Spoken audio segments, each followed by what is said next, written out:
नमस्कार दोस्तों, स्वागत है आप सभी का हमारे YouTube चैनल तत्काल एजुकेशन पे। दोस्तों उम्मीद करते हैं आप सभी बहुत अच्छे होंगे, आपकी तैयारी भी काफी जबरदस्त तरीके से चल रही होगी। दोस्तों आज हम आप लोगों के लिए रीजनिंग के 15 अति महत्वपूर्ण प्रश्न के बारे में इस वीडियो में बताएंगे, जो कि SSC, railway, group D, NTPC या किसी स्टेट एग्जाम की तैयारी कर रहे हैं। इस टाइप के प्रश्न हमेशा परीक्षाओं में पूछे जाएंगे। दोस्तों ये पार्ट नंबर कौन से 32 है, पार्ट नंबर 31 नहीं देखें तो आप वीडियो सेक्शन में जाके देख सकते हैं। चलो दोस्तों पहला प्रश्न देख लेते हैं। दोस्तों पहला प्रश्न है, इसमें देखिए नीचे दी गई श्रृंखला श्रेणी में प्रश्नवाचक चिन्ह के स्थान पर कौन सी संख्या आएगी। देखिए नीचे यहाँ पर आपको एक श्रृंखला दी है, इन श्रृंखला में बताना है कि इस प्रश्नवाचक के चिन्ह पर इन चार ऑप्शन में से कौन सी संख्या यहाँ पर भरा जाएगा। देखिए यहाँ पर सबसे पहले प्रश्न को समझते हैं बोलकर, ठीक है ना। देखिए यहाँ पर क्या दिख रहा है, ये श्रृंखला है, ठीक है। तो यहाँ पर सबसे पहले ध्यान से देखते हैं श्रृंखला किस प्रकार से चल रहा है, ठीक ना।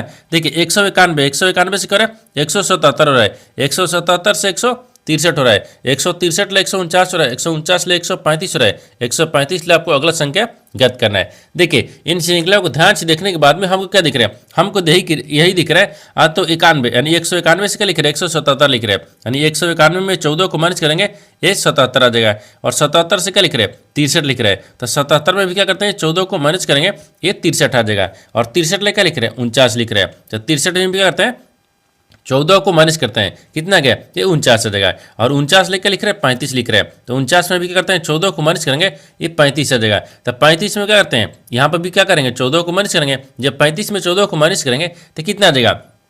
देखिए यहाँ पर आपको 1 आ गया, ठीक है ना। 5 में से 4 घटाएंगे 1 हो गया। और यहाँ पर आपको 3 हो गया, 3 में से यहाँ पर 1 घटाएंगे तो 2 बचेगा। और यहाँ पर 1 हो गया, कितना गया 121 गया। यानी इस प्रश्नार्थक चिन्ह पर कौन सा संख्या भर जाएगा, 121 हो गया। तो 121 को देखते हैं किस ऑप्शन में दिख रही है। तो ऑप्शन नंबर यहाँ पर आपको बी में दिख रहा है, यानी ऑप्शन नंबर बी आपका सही हो जाएगा। दोस्तों उम्मीद करता हूँ इस प्रश्न को भी आप अच्छी तरह से समझ पाओगे। नेक्स्ट प्रश्न देख लेते हैं। दोस्तों दूसरा प्रश्न है, इसमें देखिए नीचे दिए गए विकल्पों में से संबंधित संख्या को चुनिए। देखिए नीचे यहाँ पर आपको एक संबंधित संख्या दी है, जैसे यहाँ पर आपको 225 है ना, यहाँ पर 240 समेत है। ठीक उसी प्रकार से बताना है कि 289 जो है ना, इस प्रश्नार्थक के चिन्ह पर इन चार ऑप्शन में से किससे समेत होगा।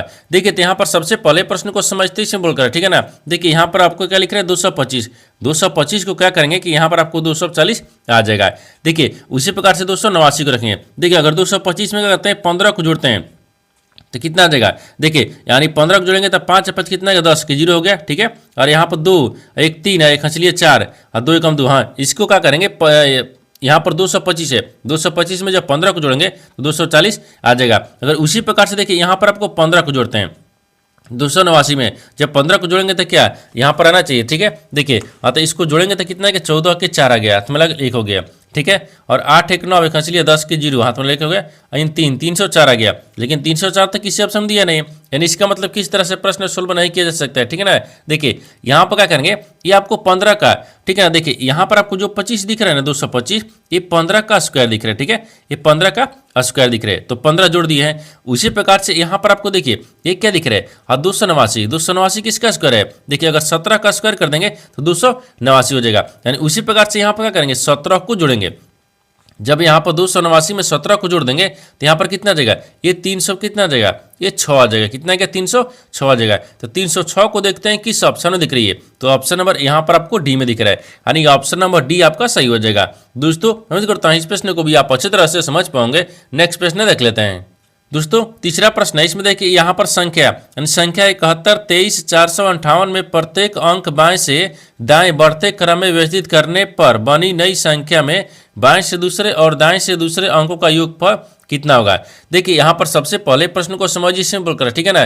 देखिए यहाँ पर क्या बोल रहा है, ये बोल रहा है कि एक संख्या है जो कि 71 23 458 में प्रत्येक अंक को बाएं से दाएं यानी बढ़ते क्रम में क्या करना है, व्यवस्थित करना है, ठीक है। तो जो बनी नई संख्या में बाएं से दूसरे और दाएं से दूसरे अंकों का योगफल कितना होगा, आपको इसी को बताना है। देखिए तो यहाँ पर क्या करिएगा, वीडियो को रोककर खुद अपने आप से बनाने की कोशिश करिएगा और 15 प्रश्न में से अपने कितने प्रश्न सही किए हैं वीडियो को लास्ट में कमेंट में जरूर बताइएगा।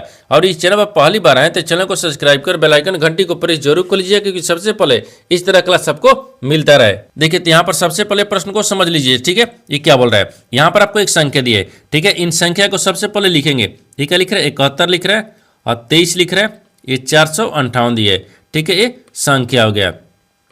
ये 58 है, ठीक है, 58 हो गया। अब बोल रहा है कि प्रत्येक अंक को बाएं से दाएं बढ़ते क्रम में, ठीक है ना, यानी बढ़ते क्रम में व्यवस्थित करने पर बनी नई संख्या में बाएं से, देखिए तो सबसे बड़ा क्या करेंगे, इनको यहाँ पर बाएं से दाएं बढ़ते क्रम में रखेंगे। जैसे देखिए यहाँ पर बढ़ते रखेंगे, ठीक है ना, यानी बढ़ते, ठीक है, क्रम हो गया, ये बढ़ते क्रम, ठीक है, ये बढ़ते क्रम। तो बढ़ते क्रम को कैसे लिखेंगे, देखिए जैसे 1 हो गया, ये 2 हो गया, 3 हो गया, 4 दिख रहा है, ठीक है ना, अब 5 दिख रहा है, 6 तो दिया नहीं है, 7 हो गया और 8 हो गया, ये बढ़ते क्रम हो गया। अब इधर से क्या बोल रहा है कि देखिए ये इधर से आपको बाएं होता है, ठीक है, इधर से क्या होता है, ये दाहिने होता है। तो आपसे आगे बोल रहा है कि देखिए जो नई संख्या बन गया, तो ये नई संख्या बन गया, ठीक है ना। अब बोल रहा है कि देखिए बाएं से दूसरे, तो बाएं से दूसरा, तो बाएं से दूसरा ये दिख रहा है। अब बोल रहा है कि दाहिने से दूसरे, ठीक है, तो दाहिने से भी दूसरे अंकों का योग, इन दोनों का योग बोल रहा है। तो 2 और यहाँ पर आपको 5 को जोड़ेंगे, सॉरी यहाँ पर देखिए ये 5 नहीं होगा, यहाँ पर दूसरे अंक ना बोल रहा है, तो दूसरा अंक तो यहाँ पर 7 हो जाएगा,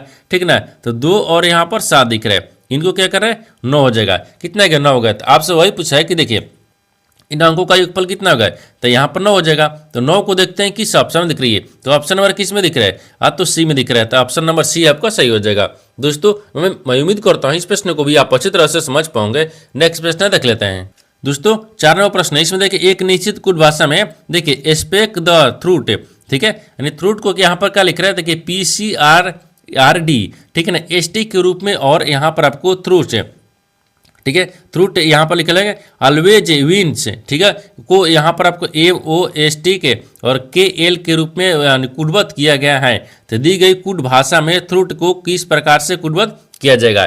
देखिए यहाँ पर सबसे पहले प्रश्न को समझिए, इसे बोल कर, ठीक है ना। देखिए यहाँ पर क्या बोल रहा है, ये बोल रहा है ना, यहाँ पर आपको एक निश्चित भाषा दिए, एक निश्चित कुट भाषा दिए। जैसे देखिए यहाँ पर आपको क्या लिख रहा है, स्पेक लिख रहा है, ठीक है ना, ये यानी स्पेक को स्पेक द, ठीक है, और यहाँ पर क्या लिख रहे हैं, थ्रूट TH, ठीक है, थ्रूट को क्या लिख रहा है, देखिए यहाँ पर आपको PC, ठीक है ना, फिर RD लिख रहा है, फिर ST लिख रहा है, ठीक है। देखिए यहाँ पर इतना को शब्द को क्या लिख रहा है, इतना लिख रहा है, ठीक है। अब उसी प्रकार से देखिए दूसरा में क्या लिख रहा है, तो थ्रूट लिख रहा है, ठीक है ना। तो देखिए यहाँ पर आपको और TRU यानी TH, ठीक है ना, ये थ्रूट लिख रहा है। थ्रूट एलवेज यानी ऑलवेज हो गया, ठीक है, ऑलवेज, ठीक है, ऑलवेज हो गया।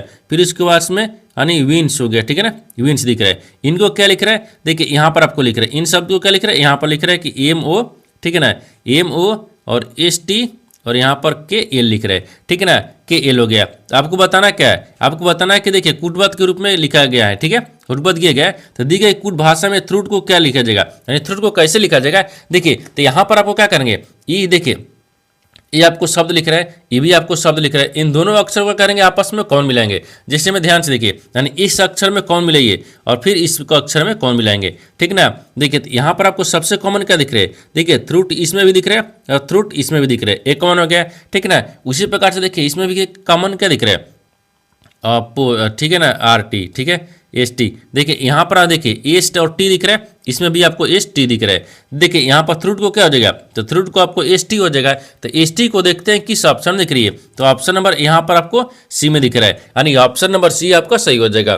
दोस्तों मैं उम्मीद करता हूँ इस प्रश्न को भी आप अच्छी तरह से समझ पाओगे। नेक्स्ट प्रश्न देख लेते हैं। दोस्तों 5वां प्रश्न है, इसमें देखिए एक पासे के फलकों पर यानी DXANR और E अक्षर अंकित है। नीचे एक देखिए, नीचे एक ही पासे के 2 स्थितियां दी गई है, यानी फलक एक के विपरीत फलक पर कौन सा होगा। देखिए यहाँ पर सबसे पहले प्रश्न को समझिए, इसमें बोलकर, ठीक है ना। देखिए यहाँ पर बोलकर है, यहाँ पर बोल रहा है कि एक ही पासे के यहाँ पर 2 स्थितियों को दर्शाया गया है, जिसमें यहाँ पर आपको पूछ रहा है कि एक का विपरीत बताना कौन सा फलक होगा। देखिए तो यहाँ पर क्या करेंगे, जब एक ही पासे के 2 स्थितियों को दर्शाया गया ना, तो यहाँ पर दोनों स्थितियों में से एक को कौन मिलाएंगे। जैसे देखिए यहाँ पर आपको कॉमन क्या दिख रहा है, E दिख रहा है और यहाँ पर आपको E दिख रहा है, यानी E का विपरीत क्या हो जाएगा, ठीक है ना, E का विपरीत यहाँ पर आपको E दिख रहा है। अब ये जहां से कौन मिलेगा वहां से घड़ी की दिशा में चलेंगे। जैसे देखिए E के बाद में N आ गया, N के बाद में यहाँ पर R आ गया है, तो यहाँ पर N रख लेते हैं, यहाँ पर आपको R आ गया, ठीक है। अब देखिए हाँ, इसके बाद में देखिए आप दूसरा में भी क्या करेंगे, उसी प्रकार से घड़ी की दिशा में चलेंगे, ठीक है ना। देखिए E हो गया, हाँ, तो E के बाद में यहाँ पर D आया, तो D रख लेंगे। फिर इसके बाद में क्या आया, यानी X आया, तो यहाँ पर आपको X रख लेंगे। लेकिन आपसे क्या पूछा है, देखिए A का विपरीत बताना है, A का विपरीत कौन सा फलक होगा आपको इसी को बताना है। देखिए यहाँ पर आपको A के फलक पता है, A के बदला में क्या रखेंगे, यहाँ पर आपको A हो जाएगा, ठीक है, ये दिख रहा है, ए हो गया। अब देखिए तो आपसे पूछ रहा है कि A का विपरीत क्या हो गया, देखिए E का विपरीत A हो गया और A का विपरीत ई हो गया, यानी एन का विपरीत डी हो गया और आर का विपरीत भी एक्स हो गया, और इन दोनों का आपस में एक विपरीत है, ठीक है ना, विपरीत हो गया। तो ए का विपरीत क्या दिख रहा है, ई दिख रहा है। तो ई को देखते हैं किस ऑप्शन में दिख रही है, तो ऑप्शन नंबर यहाँ पर आपको सी में दिख रहा है, यानी ऑप्शन नंबर सी आपका सही हो जाएगा। दोस्तों मैं उम्मीद करता हूँ इस प्रश्न को भी आप अच्छी तरह से समझ पाओगे। नेक्स्ट प्रश्न देख लेते हैं। दोस्तों 6वां प्रश्न, इसमें देखिए निम्नलिखित श्रृंखला को देखे और उसके बाद दिए गए प्रश्न का उत्तर दे। यानी देखिए यहाँ पर बोल रहा है कि गिनती केवल बाएं से दाएं की जानी चाहिए, ठीक है। यहाँ पर आपको एक श्रृंखला दी है, इन श्रृंखला में आपको बताना है क्या सवाल। देखिए यहाँ से पूछा है, यानी ऐसी कितनी सम संख्याएं हैं जिनके ठीक पहले एक विषम संख्या और ठीक बाद भी एक विषम संख्या है। देखिए यहाँ पर सबसे पहले प्रश्न को समझते हैं, इसे बोलकर, ठीक है ना। देखिए यहाँ पर बोलकर है, ये बोल रहा है कि निम्नलिखित श्रृंखला को देखे और दिए गए अब प्रश्न का उत्तर दे। गिनती केवल बाएं से दाएं की जानी चाहिए, यानी इसे कहने का मतलब होगा कि यहाँ पर आपको एक श्रृंखला दी है, ठीक है। इन श्रृंखला में बताना क्या है, सवाल देखिए यहाँ से पूछा है, ठीक है ना। तो इन श्रृंखला को सबसे ध्यान से देखिए और सवाल को पूछना है, ये बता रहा है। देखिए ऐसे कितनी सम संख्या है, तो यहाँ पर आपको सम संख्या को रखेंगे, ठीक है, सम संख्या हो गया, ठीक है ना, सम संख्या हो गया। यानी इन श्रृंखला में बताना है कैसे कितने सम संख्या है जिनके ठीक पहले एक विषम संख्या है, जिनके पहले क्या है, एक विषम संख्या है, ठीक है ना, ये विषम संख्या है। और ठीक बाद भी क्या दिख रहा है, विषम संख्या, यानी बाद में भी क्या दिख रहा है, ये विषम दिख रहा है, सॉरी यहाँ पर आपको विषम दिख रहा है, ठीक है ना, ये विषम संख्या है, ठीक है। तो यहाँ पर आपको समझ लिए। देखिए यहाँ पर बताना है कि इन श्रृंखला में बताना है कि ऐसे कितने यहाँ पर सम संख्या है जिनके पहले भी विषम संख्या है, जिनके बाद भी विषम संख्या है, ठीक है ना। देखिए तो सबसे पहले क्या करते हैं, इन सम संख्या को ढूंढते हैं। 8 देखिए सम संख्या है, इसके पहले भी विषम संख्या है, इसके बाद भी विषम संख्या है, ठीक है। अब देखिए आगे दूसरा में चलते हैं, ठीक है ना। ये देखिए सम संख्या है, ठीक है, ये सम संख्या दिख रहा है, सम संख्या के पहले भी विषम संख्या और उसके बाद भी विषम संख्या है, ठीक है, 2 को दिख गया है, ठीक है ना। आगे देखिए यहाँ पर आपको 4 दिख रहा है, 4 क्या दिख रहा है, सम संख्या है, सम संख्या के पहले यहाँ पर विषम संख्या, इसके बाद भी विषम संख्या है, ठीक है। और इसमें देखिए आइए देखिए सम संख्या है, सम संख्या पहले भी विषम संख्या, इसके बाद भी विषम संख्या है, ठीक है। और देखते हैं हाँ देखिए इसमें क्या दिख रहा है, 3, ठीक है ना। तो यहाँ पर देखिए अगर 3 तो विषम संख्या है ना, सम संख्या है, हाँ तो सम संख्या कितना रखते हैं, हाँ देखिए यहाँ पर 9 रखते हैं, 6 क्या गया, सम संख्या गया, इसके पहले एक विषम संख्या, इसके बाद भी एक विषम संख्या है, ठीक है। और इसमें कहीं देखते हैं, हाँ 2 देखिए क्या देखिए सम संख्या, इसके पहले भी विषम संख्या, इसके बाद भी विषम संख्या है, ठीक है। अब देखिए ई भी क्या दिख रहे हैं, ये 2 आपको क्या दिख रहा है, सम संख्या, इसके पहले भी 7 विषम संख्या, इसके बाद भी 7 विषम संख्या है, ठीक है ना। और इसमें कहीं दिख रहा है, नहीं दिख रहा है। देखिए तो यहाँ पर आपको ऐसे कितने सम संख्या दिख रही है, तो 1 2 3 4 5 6 7, यानी 7 को ऐसी सम संख्या है जिनके पहले विषम संख्या और जिनके बाद भी विषम संख्या है। तो 7 को देखते हैं किस ऑप्शन में दिख रही है, तो ऑप्शन नंबर यहाँ पर आपको बी में दिख रहा है, यानी ऑप्शन नंबर बी आपका सही हो जाएगा।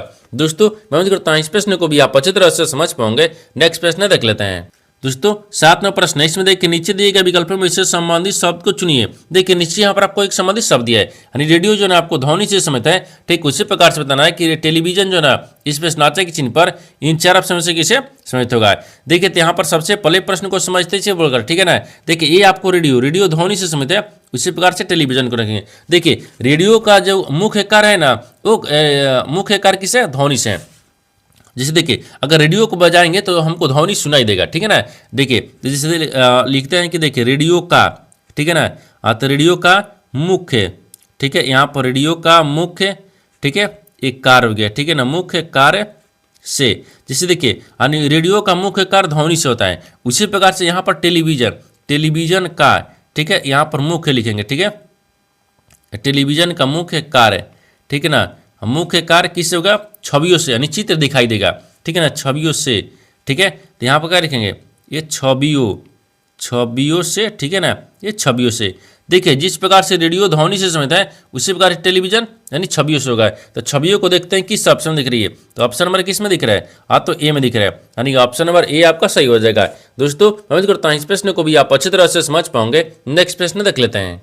दोस्तों 8 प्रश्न है, 8 नंबर प्रश्न है, इसमें देखिए 7 व्यक्ति A B C D E F G एक पंक्ति में उत्तर की ओर अभिमुख होकर बैठे हुए हैं, यानी सी के दाईं ओर केवल 3 व्यक्ति बैठे हैं, यानी ए और बी के बीच केवल 4 व्यक्ति बैठे हैं, जिनमें से कोई भी एक बाएं छोर पर नहीं बैठा है, ठीक है। तो एफ के बाईं ओर से नहीं, एफ के, ठीक है, एफ के ठीक बाईं ओर पड़ोस में डी बैठा है, ठीक है ना। जी और बी के बीच केवल 3 व्यक्ति बैठे हैं, तो बोल रहा है कि एफ और जी के बीच में कितने व्यक्ति बैठे हैं, आपको इसी को बताना है। ठीक है। देखिए तो यहाँ पर सबसे पहले प्रश्न को समझते हैं, इसमें बोलकर, ठीक है ना। देखिए यहाँ पर बोलकर है, यहाँ बोल रहा है कि 7 व्यक्ति दिए, ठीक है ना। ये क्या बोल रहा है, 7 व्यक्ति है जो कि ABCDEFG, ठीक है, एक पंक्ति में उत्तर की ओर अभिमुख होकर बैठे हुए हैं। तो सबसे पहले 7 व्यक्ति को बैठाते हैं। देखिए 1 हो गया, 2 दिख रहा है, 3 हो गया, 4 हो गया, 5 हो गया, 6 हो गया, ये 7 हो गया, ठीक है। इधर से क्या होता है ना, ये बाएं होता है, इधर से क्या होता है, ये दाहिने होता है, ठीक ना। अब देखिए आगे बोल रहा है कि सी के दाई, ठीक है, सी के दाई केवल 3 व्यक्ति बैठे हैं, तो सी के दाहिनी तरफ केवल सी व्यक्ति बैठे हैं, तो सी हो गया। इसके दाहिनी तरफ केवल 3 व्यक्ति बैठे हैं, ठीक है। आगे देखिए बोल रहा है कि ए और बी के बीच में 4 व्यक्ति बैठे हैं, ए और बी के बीच में 4 व्यक्ति बैठे हैं, तो बी को यहाँ पर रखते हैं, ए को मान लीजिए कहाँ रखते हैं, यहाँ पर रख लेते हैं। देखिए ए और बी के बीच में 4 व्यक्ति बैठ गया, ठीक है ना। आगे देखिए, आगे बोल रहा है कि जिनमें से कोई भी बाएं छोर पर नहीं बैठा है, लेकिन बाएं छोर पर कोई नहीं बैठा है, ठीक है ना, बाएं छोर पर बैठा है, नहीं बैठा है, ठीक है। आगे बोल रहा है कि एफ के ठीक बाईं ओर पड़ोस में डी बैठा है, लेकिन एफ के बाईं ओर पड़ोस में डी बैठा है, तो एफ को यहाँ पर रखते हैं, इसके बाईं ओर पड़ोस में क्या है, डी है, ठीक ना। आगे बोल रहा है कि जी और बी के बीच केवल 3 व्यक्ति बैठे हैं, तो जी और बी, तो बी तो ये दिख रहा है, तो जी को यहाँ पर रखते हैं, जी और बी के बीच में 3 व्यक्ति बैठा है, ठीक ना। आगे देखिए, आगे बोल रहा है कि एफ और जी के बीच में कितने व्यक्ति बैठे हैं, तो यहाँ पर आपको क्या रखते हैं, ई को रख लेते हैं, ठीक है। देखिए और बोल रहा है कि एफ है, ठीक है ना, एफ और जी, तो एफ और जी के बीच में कितने व्यक्ति दिख रहे हैं, तो 2 व्यक्ति दिख रहे हैं, कितने दिख रहे हैं, 2 दिख रहे हैं, तो 2 हो जाएगा। तो 2 को देखते हैं किस ऑप्शन दिख रही है, तो ऑप्शन नंबर यहाँ पर आपको डी में दिख रहा है, यानी ऑप्शन नंबर डी आपका सही हो जाएगा। दोस्तों मैं उम्मीद करता हूँ इस प्रश्न को भी आप अच्छी तरह से समझ पाओगे। नेक्स्ट प्रश्न देख लेते हैं। दोस्तों 9वां प्रश्न है, इसमें देखिए उस वे नारे का चयन करें जो दिए गए वर्गों के बीच संबंध को स्वतंत्र रूप से दर्शाता है। देखिए नीचे यहाँ पर आपको 3 शब्द दिए हैं, इन तीनों शब्द को तना कि आपस में कैसे समित है और इन 4 वेन में से कौन सा वेन बनेगा। देखिए तो यहाँ पर सबसे पहले ध्यान से देखते हैं कि तीनों शब्दों में से कॉमन कौन सा मिल रहा है, ठीक ना। देखिए यहाँ पर आपको गरुड़ दिया है, पंछी दिया है और बिल्ली दिया है, तो सबसे कॉमन क्या दिख रहा है, सबसे कॉमन हमको पंछी दिख रहा है, ये क्या दिख रहा है, ये पंछी दिख रहा है, ठीक है ना। सबसे कॉमन हमको पंछी दिख रहा है, पंछी के अंदर में यहाँ पर आपको गरुड़ आ जाएगा, ठीक है ना। यहाँ पर गरुण, ठीक है ना, ये गरुण हो गया, ठीक है, गरुण गरुण। उसके बाद में यहाँ पर क्या देखिए, बिल्ली, बिल्ली आपको अलग हो जाएगी, ठीक है ना, ये बिल्ली दिख रही, ठीक है, ये बिल्ली हो गया है। देखिए जिस प्रकार से यहाँ पर आपको क्या दिख रहा है, अब पंछी, सबसे कॉमन क्या दिख रहा है, पंछी दिख रहा है, ठीक है, पंछी हो गया। अब पंछी के अंदर में गरुड़ आते हैं, तो पंछी के अंदर में गरुड़ आ गया, लेकिन पंछी के अंदर में बिल्ली थोड़े आते हैं, नहीं आता है, तो बिल्ली आपको अलग हो गया, यानी इस तरह का वेन डायग्राम बनेगा। इस तरह का वेन डायग्राम देखते हैं किस ऑप्शन में दिख रही है, तो ऑप्शन नंबर यहाँ पर आपको बी में दिख रहा है, यानी ऑप्शन नंबर बी आपका सही हो जाएगा। दोस्तों उम्मीद करता हूँ इस प्रश्न को भी आप अच्छी तरह से समझ पाओगे। नेक्स्ट प्रश्न देख लेते हैं। दोस्तों 10वां प्रश्न है, इसमें देखिए उस सेट का चयन कीजिए जिसमें संख्याएं उसी प्रकार से संबंधित हैं जैसे कि निम्नलिखित सेटों की संख्याएं संबंधित हैं। देखिए यहाँ पर सबसे पहले प्रश्न को समझिए, सिंपल कर, ठीक है ना।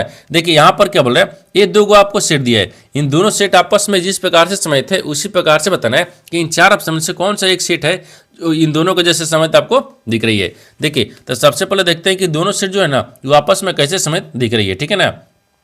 देखिए आता यहाँ पर क्या लिख रहा है, नीचे, ठीक ना। तो देखिए एक बार क्या करते हैं, पहले इसको लिखते हैं, ये 15 दिख रहा है, ठीक है, ये 28 दिख रहा है, ठीक, यहाँ पर आपको 64 दिख रहा है, ये आपस में कैसे दिख रहा है। देखिए तो 15 से क्या लिख रहा है, 28 लिख रहा है। अतः 15 में क्या करेंगे ना, अगर मान लीजिए 15 में अगर 13 को जोड़ते हैं, देखिए 13 को जोड़ देते हैं तो 28 आ गया, ठीक है, और 28 लेकर लिख रहा है 64 लिख रहा है। तो 28 में अगर क्या करते हैं, अगर मान लीजिए 36 को जोड़ते हैं, ठीक है, 28 में 36 को जोड़ेंगे तो 64 आ गया, ठीक है। उसी प्रकार से देखिए यहाँ पर आ गया है, ये कितना दिख रहा है, 63 दिख रहा है, कितना गया, 76 हो गया, फिर 112 दिख रहा है। अब ठीक ना, देखिए 63 आ गया, 63 लेकर लिख रहा है, 76 लिख रहा है, तो 63 में अगर यहाँ पर आपको 13 को जोड़ देंगे तो 76 आ जाएगा, और 76 से क्या लिख रहा है, 112 लिख रहा है, तो 76 में भी क्या करते हैं, 36 को जोड़ते हैं, कितना गया, ये 112 गया। उसी प्रकार से बताना है कि 4 ऑप्शन में से कौन से जो है इसके जैसे आपको समझ दिख रही है। देखिए ये 59 आ गया, 59 में क्या करते हैं ना, यहाँ पर मान लीजिए 1 को रखते हैं, ठीक है, अगर ए में रखते हैं, 159 में अगर 100 क्या लिख रहे हैं, 72 लिख रहे हैं, तो 159 में अगर 13 को जोड़ेंगे तो क्या 172 आ जाएगा। देखिए मान लीजिए यहाँ पर आपको 13 को जोड़ते हैं, ठीक है ना, 13 को, तो 9 4 9 3 12, ठीक है, 2 आ गया, तो यहाँ पर 5 1 6 ना हो रहा है, 1 7 नहीं, यहाँ पर नहीं हो रहा है, ठीक है, ये नहीं हो रहा है, यानी ये नहीं होगा, ठीक है ना, ये नहीं होगा। अगर बी को देखते हैं तो बी में क्या दिख रहा है, 44 दिख रहा है, और 44 में क्या करते हैं, 13 को जोड़ते हैं, ठीक है ना, तो कितना क्या, 4 3 7 आ गया, फिर 4 1 5 आ गया, 57 आ गया, ठीक है, लेकिन 57 में भी क्या करते हैं, 13 को जोड़ते हैं, सॉरी 36 को जोड़ते हैं, ये 57 में 36 को जोड़ेंगे तो कितना गया, और 36 को जोड़ेंगे तो 6 दूनी के 12 एक 13, ठीक है, 13 के 3 मतलब 1 हो गया। और यहाँ पर आपको क्या है 5 3 8 और 1 9 आ गया, ठीक है ना, 5 3 8 1 9 यानी 93 आ गया। यहाँ पर आपको 83 लिख रहा है, इसका मतलब कि नहीं हो रहा है, ठीक है। ऑप्शन बी भी नहीं हो रहा है, ठीक है ना। ऑप्शन सी को भी देख लेते हैं, ठीक है। ऑप्शन सी देखिए, ऑप्शन सी का दिख रहा है 82 दिख रहा है, ठीक है। अगर 82 में मान लीजिए 13 को जोड़ते हैं तो कितना आ गया, 3 2 5 आ गया, 1 9 95 आ गया, ठीक है। आप 95 में भी क्या करते हैं, यहाँ पर आपको देखिए यानी 36 को जोड़ते हैं, ठीक है, 36 को जोड़ेंगे तो 6 5 11 के एक हाथ में 1 हो गया, और यहाँ पर 9 3 12 12 1 13, ठीक है, 131 आ गया, लेकिन 32 आ रहा है, ये भी नहीं हो रहा है, ठीक है ना, ये भी नहीं हो रहा है, यानी इसका मतलब कि ऑप्शन सी भी नहीं हो रहा है ना, तो ऑप्शन डी आपको सही हो जाएगा, ठीक है, क्योंकि ऑप्शन नंबर डी आपका सही हो जाएगा। कैसे हो गया, देखिए यहाँ पर आपको क्या लिख रहा है, नीचे लगते हैं, ठीक है, यहाँ पर आपको जिसे 74 लिख रहे हैं, ठीक है, ये 74 हो गया है, ठीक है ना, ये 87 दिख रहा है, ठीक है, 123 दिख रहा है। अब देखिए 74 में क्या करते हैं, 13 को जोड़ते हैं, ठीक है ना, जब 74 में 13 को जोड़ेंगे ये 87 आ जाएगा, और 87 में क्या करते हैं 36 को जोड़ते हैं तो कितना आ जाएगा, 123 आ जाएगा। यानी इसका मतलब ना कि इन दोनों को जैसा आपको समझ दिया है ना, इनके जैसा आपको ऑप्शन नंबर डी आपको सही है, यानी ऑप्शन नंबर डी क्या हो जाएगा, सही हो जाएगा। दोस्तों मैं उम्मीद करता हूँ इस प्रश्न को भी आप अच्छी तरह से समझ पाओगे। नेक्स्ट प्रश्न देख लेते हैं। दोस्तों 11वां प्रश्न है, इसमें देखिए यदि ए का अर्थ भागा है, बी का अर्थ गुना है, यानी सी का अर्थ प्लस है, और यहाँ पर डी का अर्थ माइनस है, तो निम्नलिखित समीकरण में प्रश्न चिन्ह का स्थान पर क्या आएगा। देखिए यहाँ पर सबसे पहले प्रश्न को समझिए, सिंपल कर, ठीक है ना। देखिए यहाँ पर क्या बोल रहा है, ये बोल रहा है कि नीचे एक समीकरण दिया है, ठीक है ना, इन समीकरणों को सही बनाने के लिए इन चिन्ह को आपस में बदलना होगा, चिन्ह को बदलने के बाद में समीकरणों को सही बनाएंगे, ठीक है। देखिए यहाँ पर सबसे पहले क्या करते हैं ना, चिन्ह को बदलते हैं, ठीक है। देखिए यदि बोल रहा है कि ए का अर्थ क्या है, भागा, ए की जगह पर भागा रखते हैं, ठीक है, और बी का अर्थ क्या दिखा रहा है, यहाँ पर गुना है, तो बी की जगह पर क्या रखते हैं, गुना को चिन्ह रखते हैं, ठीक है ना, ये गुना हो गया, ठीक है। और सी का अर्थ क्या दिखा है, प्लस, तो सी की जगह पर प्लस रखते हैं, ये प्लस हो गया, ठीक है। आगे देखिए, आगे बोल रहा है कि डी का अर्थ माइनस है, तो डी का अर्थ माइनस हो गया। अब इन समीकरणों को सही बनाएंगे क्योंकि चिन्ह को बदल दिए, ठीक है। अब देखिए यहाँ पर आपको 64 आ गया, फिर भागा कितना दिख रहा है, 8 हो गया, और फिर प्लस में यहाँ पर 4 आ गया, और फिर गुने कितना आ गया, 11 आ गया, और फिर माइनस कितना आ गया, 3 आ गया, फिर यहाँ पर प्रश्नवाचक चिन्ह दिया। अब देखिए यहाँ पर 8 8 64, ये 8 मिनट में कट गया, यहाँ पर 8 आ गया, ठीक है। फिर प्लस यहाँ पर आपको 11 चौक 44 हो गया, 44 आ गया, ठीक है ना। अब फिर माइनस यहाँ पर 3 करेंगे, ठीक है ना। अब आगे देखिए प्रश्नार्थक चिन्ह हो गया। अब इनको कैसे सोल्व करेंगे, देखिए अगर 44 को 8 को जोड़ देते हैं, ठीक है ना, 44 को 8 को जोड़ेंगे तो कितना गया, यानी 6, हाँ तो 52 आ गया, ठीक है ना। 52 में से क्या करते हैं, 3 को माइनस करेंगे तो कितना बचेगा, ये 49 आ गया, कितना गया 49 आ जाएगा, यानी इस प्रश्नार्थक चिन्ह पर कौन सा संख्या बढ़ जाएगा, 49 हो गया। तो 49 को देखते हैं किस ऑप्शन में दिख रही है, तो ऑप्शन नंबर किस में दिख रहा है, ए में दिख रहा है, यानी ऑप्शन नंबर ए आपका सही हो जाएगा। दोस्तों मैं उम्मीद करता हूँ इस प्रश्न को भी आप अच्छी तरह से समझ पाओगे। नेक्स्ट प्रश्न देख लेते हैं। दोस्तों 12वां प्रश्न है, इसमें देखिए कथनों को पढ़े और दिए गए विकल्पों में से निष्कर्ष को चुनिए। देखिए नीचे यहाँ पर आपको एक कथन दिया है और निष्कर्ष दिया है। कथन के आधार पर डिग्राम को बनाते हैं और निष्कर्ष के आधार पर प्रश्न को सोल्व करते हैं। तो यहाँ पर सबसे पहले ध्यान से देखते हैं कथन बोलकर है, ठीक है। कथन के आधार पर डिग्राम को बनाते हैं। देखिए कथन बोल रहा है कि सभी सेब फल है, सभी जो यहाँ पर सेब है ना, तो मान लीजिए सेब को रखते हैं, ठीक है, ये सभी जो सेब है वो फल है, ठीक है ना, ये फल हो गया, ठीक है। आगे बोल रहा है कि कुछ फल मीठे हैं, तो कुछ जो फल है ना वो मीठे में रखते हैं, ठीक है ना, ये मीठे हैं, ठीक है।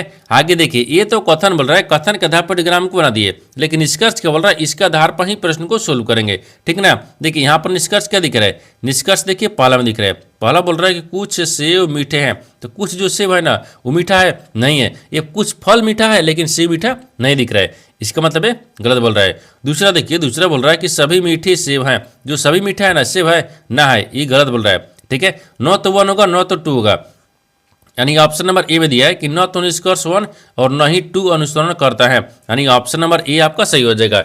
दोस्तों मैं उम्मीद करता हूँ इस प्रश्न को भी आप अच्छी तरह से समझ पाओगे। नेक्स्ट प्रश्न देख लेते हैं। दोस्तों 13वां प्रश्न, इसमें देखिए एक व्यक्ति अपनी आय को 60% बचत करता है, यदि उसका व्यय इतना यानी 520 रुपये है तो उसकी आय ज्ञात कीजिए। देखिए यहाँ पर सबसे पहले प्रश्न को समझिए, सिंपल कर, ठीक है ना।